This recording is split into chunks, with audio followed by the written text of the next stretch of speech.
Dungeon in Clash of Dragons tutorial. Dalawang balloon para second airman, dalawang electro dragon, cocoon, baby dragon. Yan, okay na yan. Diretso na yung i-drag para matatanggal niya yung compartment niya. Tapos Inferno Dragon, Invisibility Spell. Hintayin nyo lang, isa pa. Please na yan.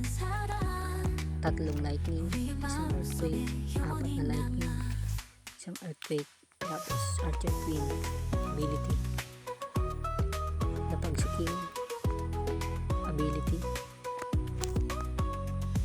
Poison para matanggal yung laman ng sisi, Earthquake para ma-damage yung mga Inferno Tower, tapos si RC ability. Yan, hintayin na lang natin maubos yung ability ni RC. Tapos maglalagay tayo ng bat spell pag distract. Ayan na, okay na. Lagay na natin yung mga natitirang troops. Warden, yan. Lahat na yan.